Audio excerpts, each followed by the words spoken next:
Terima kasih Anda masih bersama kami dalam NTP Prime. Pemirsa, sebelum kita melanjutkan ke dialog, kita akan mendengarkan terlebih dahulu keterangan dari Presiden Prabowo Subianto terkait dengan pengurangan dana untuk perjalanan dinas. Saya tegaskan kembali bahwa hal-hal di luar itu yang bersifat seremoni, upacara, merayakan ulang tahun ini, ulang tahun itu, hari ini, hari itu, kita tidak anggarkan. Perayaan sejarah, perayaan ulang tahun laksanakan secara sederhana di kantor, di ruangan. Kalau perlu yang hadir hanya 15 orang, sisanya divikonkan. Kita bisa menghemat 20 triliun lebih. Kalau kita hitung 20 triliun, berapa puluh ribu sekolah, gedung sekolah bisa kita perbaiki. Saya minta loyalitas semua menteri, semua kepala badan untuk patuh dalam hal ini, ya. Dan saya terima kasih kepada tim keuangan yang telah menjalankan penyisiran, kajian terhadap anggaran sampai serinci-rincinya. Baik, kita sudah melihat sama-sama bahwa Presiden Prabowo dengan tegas menegaskan terkait dengan penghematan anggaran dinas. Melihat hal ini, Pak Nurdin, bagaimana menurut Bapak, apakah penghematan anggaran dinas ini ada hubungannya dengan program Astacita, Pak? Pertama ya, anggaran itu jangan disia-siakan. Itu dulu pertama. Anggaran itu adalah diarahkan kepada sektor-sektor produksi.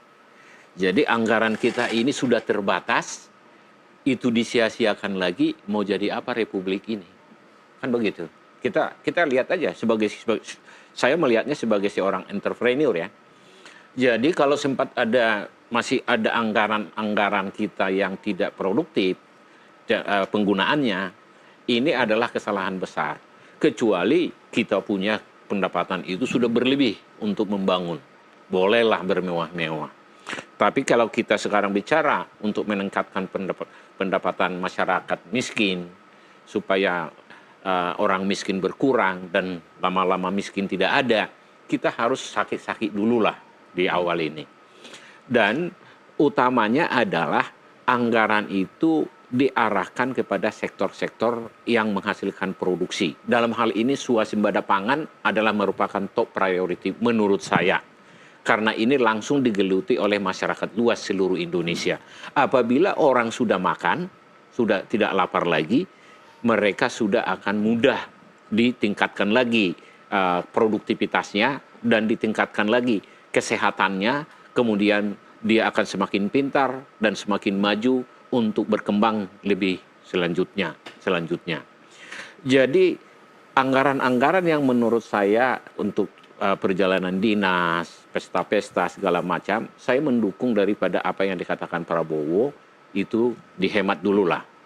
Jadi bagaimana kita melakukan daripada peningkatan ekonomi kita, membangun daripada sektor daripada industri tadi, sektor daripada energi, pangan, kewirausahaan itu, dengan membangun UMKM tentunya. Karena UMKM ini adalah yang banyak ditangani oleh masyarakat menengah ke bawah ya, atau masyarakat miskin bisa masuk di situ, tergantung kepada aktivitas dan produksi yang akan mereka, barang dan jasa yang akan mereka lakukan sesuai dengan jenis dari sumber daya alam yang ada di daerahnya, sehingga mereka bisa kelola sendiri. Jadi tidak semuanya kita import lagi barang-barang kecil, itu tingkatkan itu UKM itu, UMKM dan UKM-nya itu. Saya kira begitu. Baik, Mas Fitra, ini kan ada instruksi dari Presiden Prabowo Subianto yang mengharuskan ada penghematan anggaran dinas. Sementara kita tahu bahwa program dari pemerintah banyak, Mas, ada makan bergizi gratis, kemudian ada pembangunan rumah untuk masyarakat sebanyak 3 juta rumah, kemudian ada juga penghapusan hutang UMKM. Dan jika kita melihat situasi saat ini, apakah mungkin bisa mencapai 8%? Dan bukankah artinya jika kita melihat banyaknya program itu tandanya pemerintah harus menggenjot sistem ekonominya?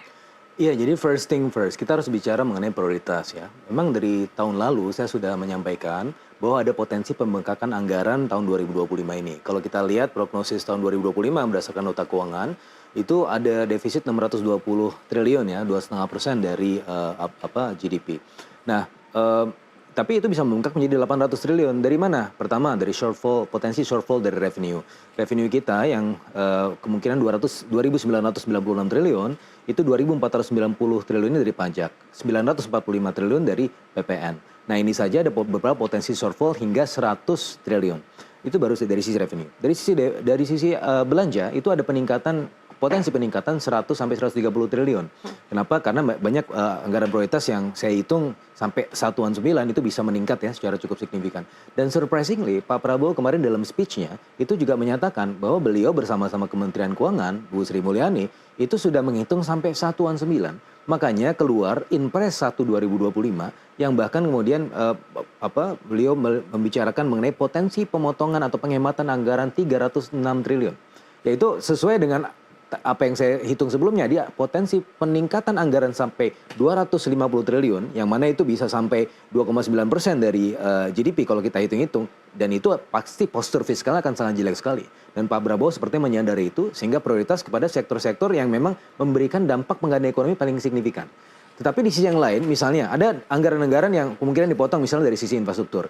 Nah itu bukan artinya tidak dikerjakan, tapi diserahkan kepada swasta. Makanya tadi Kadin, di acara Kadin tadi juga Pak Presiden juga menyampaikan, dan itu juga diafirmasi oleh Ketua Kadin, Pak Anin kan, bahwa ya pengusaha juga siap untuk membantu pemerintah. Jadi tidak semuanya bisa dilakukan oleh pemerintah gitu kan. Ya.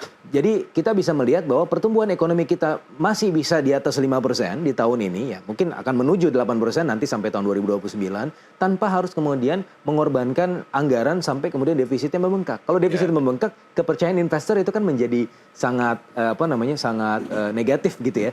Dan tadi yang saya sepakat juga apa yang disampaikan oleh Pak Prabowo, ini nanti ada perang, ada segala macam. Jadi intinya kalau dari sisi istilah militernya tuh istilah Latinnya si vis pacem para belum. Kalau misalnya dalam keadaan damai kita harus siap-siap untuk perang gitu kan. Dalam keadaan yang sebenarnya biasa-biasa aja sekarang, tapi kita harus siap, nanti akan ada gejolak-gejolak ekonomi tahun 2025. Nah, untuk itu maka kita harus hemat.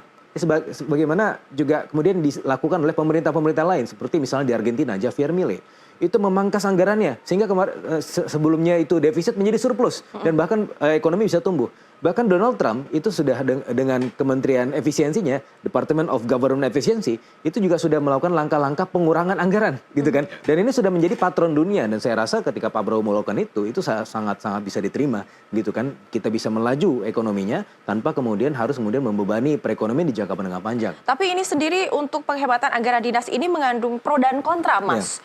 Kita tahu semua pasti ada pro dan kontranya. Tapi apakah betul untuk penghematan anggaran dinas ini nantinya memang untuk akumulasi untuk program 8% ekonomi? Saya rasa semua harus diarahkan kepada itu semua ya. Karena sesuai dengan Undang-Undang 17 tahun 2003, money follow function. Kita juga harus melihat ini sebenarnya duitnya buat apa. Harus ada value for money-nya. Kalau dinas buat jalan-jalan aja, memang mungkin ada dampak ekonominya. Tapi mungkin tidak besar dibanding ketika misalnya fokus itu semua ke program prioritas pemerintah.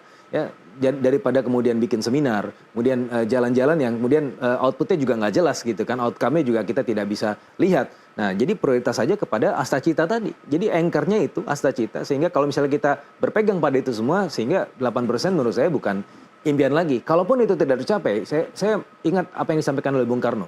Kalau kita ingin mencapai langit, kalaupun jatuh masih berada di antara bintang-bintang. Itu artinya kalau nggak sampai 8%, masa 6% atau 7% nggak tercapai sih gitu kan. Tapi untuk penghematan anggaran ini apa tidak dinilai sangat ekstrim? Saya rasa tidak ekstrim, karena berdasarkan apa yang tadi saya sampaikan, bahwa akan ada potensi pelebaran defisit ya kalau misalnya ini kita tidak berhati-hati. Dan itu sudah dipindai oleh Pak Prabowo dengan Kementerian Keuangan juga, bahwa potensi defisit ini bisa dikurangi ya, bisa kemudian dipotong anggaran-anggaran yang memang tidak perlu. Tadi misalnya, buat apa kita mengadakan acara ratusan orang hanya untuk seremoni saja, gitu kan? Itu kan bisa dipotong untuk anggaran-anggaran yang memang lebih kemudian fokus pada pembangunan SDM, pembangunan pendidikan dan seterusnya.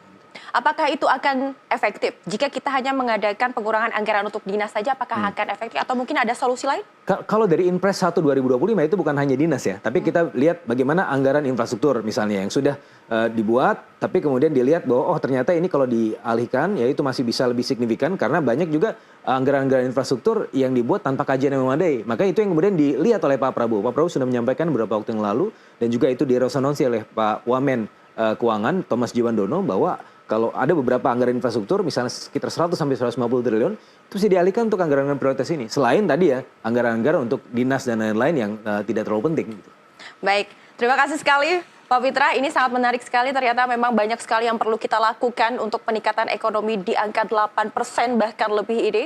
Pemirsa, kita akan break sejenak. Terima kasih untuk Pak Fitra atas kehadirannya di studio ini. Sehat selalu. Tetap saksikan NTV Prime Dialog. Kami akan segera kembali sesaat lagi.